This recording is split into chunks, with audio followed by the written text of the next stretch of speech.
Hey Middle-earth role-playing fans, welcome back to the channel and all Lord of the Rings fans in general. I am Roman Daisel. Today we're going to be looking at 2003 of the series, which is the Middle-earth Campaign Guide. This is a second edition book. Came out in 1993. I bought mine when it came out, probably from Imperial Hobbies in London. Paid maybe $24 for it. And I like the picture it has. It has Aragorn, Gimli with some Rohirrim defending the Culverin in the wall of Helm's Deep, in the Deeping Wall, after the orcs blast through it and try and get in, but to no avail. They have to retreat eventually. And Gimli and Aragorn are obviously separated. Gimli goes in the Glittering Caves with Éomer and some men of Rohan, while Aragorn retreats with Legolas and Theoden into the Hornburg itself. I wish the Peter Jackson movie had done that. It would have been much better. But they had to give Éomer more heroic playtime by giving him Erkenbrand's spot, and then not having Éowyn in the Glittering Caves, which was totally ridiculous. So anyway, we're going to be taking a look at this. Now I do have to warn you, this is nothing more than a reprint of a campaign and adventure guidebook for Middle-earth. Now this is second edition as well. I don't know why. I've never seen the first edition of this, so I'm not sure why they have that. And it also is the Middle-earth Adventure Guidebook number 2. Basically what this book does is combine these two into one volume. So it is a reprint. There's not a lot of new information, but we'll go through it quickly and discuss it. Alright, so let's go back down to the table. Now the cool thing about this book was that it came with a grid map of the world. This is the Peter Fenlon map. And it gives you all the places in Middle-earth. Now this is totally an I.C.E. Middle-earth role-playing creation. But I think it's pretty cool. Tolkien's world map is slightly different, if you go look it up. And he was always tinkering with it anyway. And they give certain realms, and they give more of a history to the rest of Middle-earth that Tolkien never really got to flesh out. And I truly wish he had. But he was never satisfied with what he was doing, and he was always fiddling with the Silmarillion. It wasn't even published until after his death, when Christopher Tolkien took it over. And Christopher Tolkien was too busy doing other stuff and he couldn't really flesh out what his father did if he didn't have notes for it. So who knows? But I think the Peter Fenlon map is cool. It's really interesting. Now the original Middle-earth Campaign Adventure Guidebook used to have the same map, but not in a grid pattern. I used to have this. I don't know what happened to it.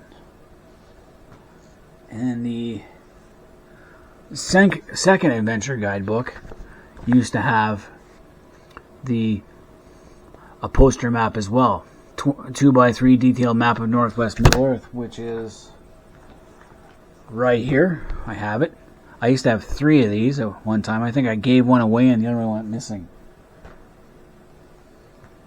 But like I said, this is basically just a combination of 2 books. So there's no new information here. I kind of wish there was, because this picture here is from Shadow in the South. So there's nothing on the inside corner. Goes with the credits. This is from 82, 83, and 89, combined into a 93. Introduction. It tells you the sources, the primary sources, terminology, geography, locating the color map of Endor, the mountains, water.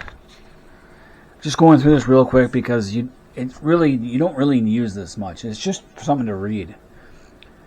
It's got landscapes like the Great Desert, the forest, the plains, climate, weather, and it gives you a major mountain chains of Middle Earth down here and where they're located on the grid map. Nations and politics, it talks about the First Age with the rise of Aman, the years of the trees. So it basically gives you a short history lesson of what happened. So this is all First Age stuff. Then you go to the Second Age, which was a lot shorter. It never tells you what really went on out in the Far East. Then the Third Age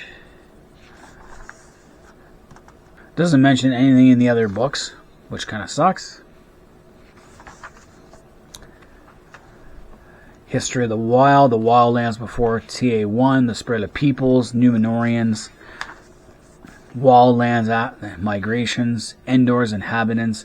So it talks about the elves, the dwarves, the ents, the hobbits, the men, and then for the men it gives the racial backgrounds as well.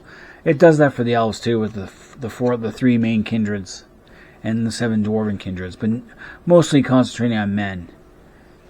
And they only concentrate mostly on the lands of northwest Middle Earth. Servants of Darkness, you got the Balrogs, the Nazgul, the Orcs, the Trolls. Language themes, so languages in the west, with the elves, of course. Northern Manish languages, Khuzdul, other tongues in the west like Black Speech and Entish. It gives a breakdown of how language groups work. Doesn't really give one for the languages of the east and west, the east and south, or the north. Elvish pronunciation, which is something I wish I paid more attention to.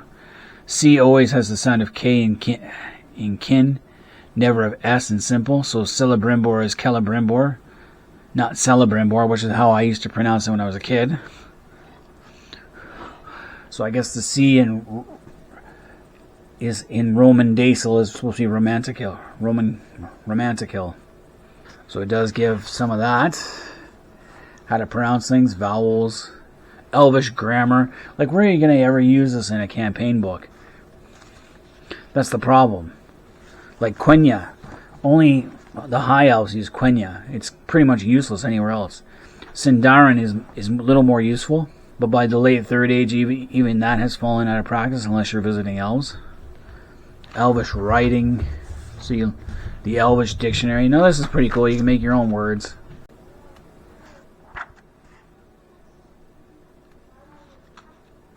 And all sorts of fun stuff.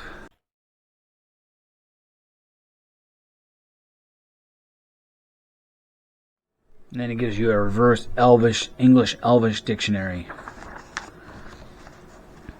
More or less, this is very useful in a campaign when you're playing the game itself. Maybe only to impress people.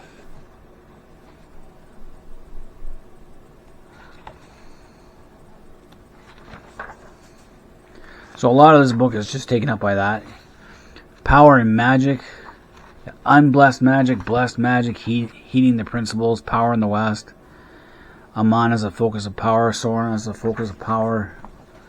Hidden or natural power, so like Tom Bombadil is a hidden or power. Caradhras in the Misty Mountains is a natural power. And then gaming in Middle Earth, so you can use you can either use Rolemaster rules, or you can use Middle Earth role-playing, or the new one they had, the Lord of the Rings adventure game, which is like a scaled-down version. Gives some gaming tips. Adjusting rules to setting, using maps, create consistency and be flexible. Maps and modules, using the color poster map. I used to do it where I used wrist pieces to dip on the border. So I would recreate the Gondorian Empire and try and stretch it out. Or even did Aragorn, after he became king, retake Umbar and Harondor, and then see where he goes from there. Then it gives a series of maps like temperature zones, precipitation zones, the wind patterns, trade routes, which are more urban areas in the late Third Age. So it gives you a kind of an idea of where they would be. Domains of the 9 Nazgul. Now that's kind of cool. That I don't think was in the original book. So the Domains of the 9 Nazgul, that was definitely not in the original book because I just went back and checked. And I think that's pretty cool. You get an idea where they all come from. I think Middle-earth Iron Crown did a really good job of fleshing out the Nazgul. A glossary of terms. So this is where you get like an encyclopedia of people, places, and event and things. So you got Adrahil, the Prince of Dol Amroth, and the father of Imrahil, and it gives you the source, Unfinished Tales 248, 316, or it has a Glaron, the Glittering Caves, so the Caves of Helm's Deep. Read Lord of the Rings, page 1. Lord of the Rings, The Two Towers, page 195. Or you can read the Silmarillion or Unfinished Tales. You get the idea, like it gives you the name and then the source. And it's all alphabetical, so easy to find. I'm not going to go through every one of these because it just takes too long.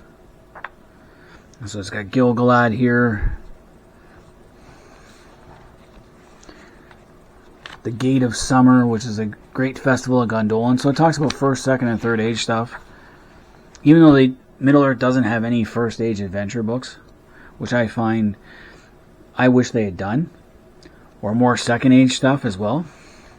They did do Eregion in the Second Age. But I wish they did Moria more in the Second Age, as well as Numenor.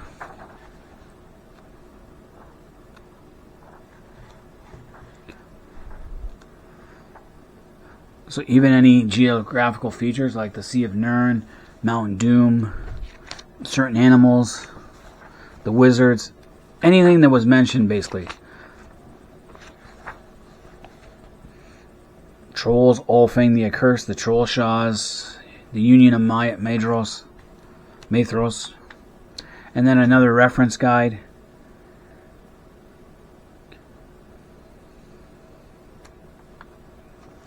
And finally your bibliography. Again, and then finally a price guide. So the Middle-earth Role-Playing Second Edition hardbound was $30 US. The second edition box set was $14 US, so that'd be like $18, $19 Canadian. So this campaign guide with map was $20 US. I think I paid $24, $25 for it. Can't remember exactly. And then you get the back cover. So that's basically it in a nutshell. I didn't go through everything because, like, go into a lot of detail because it's just reading. It really is. It was enjoyable to go read through it and maybe pick out a few things here and there. But playing with friends, I never use this book because everything's in the other books. There's no master military charts in here. Nothing to pique the imagination. You're not going to get any layouts to anything. It's just a source book. That's all this is. But it is good to have for the collection, and that's why I have it. Plus, I thought I would have lots of extra new stuff. Because when you buy it, it's in shrink wrap. You can see where I put the key. I have a little lines where I use the key to open it up. Not smart on my part, but this was the 90s. Alright, so that was a quick look at the Middle-earth campaign guide. As far as playing this goes, I never use this in a campaign game when I played with a bunch of friends. There's really no use for it other than maybe to find a certain word to throw in to make it more authentic, I guess.